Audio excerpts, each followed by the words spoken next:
നമസ്കാരം പ്രിയപ്പെട്ടവരെ. ഇന്ന് നോക്കുന്ന സ്പ്രെഡ് എന്താണെന്ന് വെച്ച് കഴിഞ്ഞാൽ നിങ്ങൾക്ക് പങ്കാളിയുമായിട്ടുള്ള ബന്ധം എങ്ങനെ മെച്ചപ്പെടുത്താനാകും എന്നുള്ളതാണ്. ഇപ്പോൾ ചോദിച്ചപ്പോൾ നമ്മൾക്ക് വന്നത് 6 ഓഫ് സോഡ്സ് ആണ്. 6 ഓഫ് സോഡ്സിൻ്റെ പ്രത്യേകത വളരെ പോസിറ്റീവായിട്ടുള്ള കാർഡാണ്. അതിൽ ജലാശയത്തിൽ, അതായത് വളരെ കാമായിട്ടുള്ള ജലത്തിൽ വെള്ളത്തിൽ കുടുംബത്തോടൊപ്പം യാത്ര ചെയ്യുന്നതാണ് കാണിക്കുന്നത്. അപ്പോൾ വലിയൊരു ദുരിതം അല്ലെങ്കിൽ വിഷമത്തിൽ അല്ലെങ്കിൽ ദുരിതത്തിൽ നിന്നും കരകയറിയിട്ട് കുടുംബത്തിൻ്റെ ഒന്നിച്ച് യാത്ര ചെയ്യുന്ന ഒരാളെയാണ് കാണിക്കുന്നത്. അപ്പോൾ നിങ്ങൾ ഇനി അങ്ങോട്ട് വളരെ സന്തോഷമായിരിക്കും നിങ്ങളുടെ ജീവിതത്തിൽ.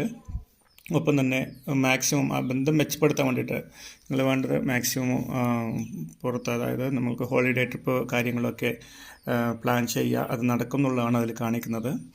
അപ്പോൾ അങ്ങനെയുള്ള കാര്യങ്ങളെല്ലാം പ്ലാൻ ചെയ്യുക, വളരെ ഓപ്പണായിട്ട് കാര്യങ്ങൾ സംസാരിക്കുക ഒക്കെ ചെയ്യുക. ഇനി എപ്പോഴും നിങ്ങൾക്ക് വളരെ പോസിറ്റീവായിട്ടുള്ള കാര്യങ്ങൾ നടക്കുന്നതാണ് ഇതിൽ കൂടിയിട്ട് മെസ്സേജ് തരുന്നത്. ഓക്കെ, അപ്പോൾ ടെൻഷൻ അടിക്കാതെ വളരെ സന്തോഷത്തോടു കൂടിയിട്ട് ഫാമിലിയോടൊന്നിച്ച് സന്തോഷത്തോടു കൂടി ജീവിക്കാൻ സർവേശ്വരൻ അനുഗ്രഹിക്കട്ടെ പ്രാർത്ഥിക്കുന്നു. Thank you.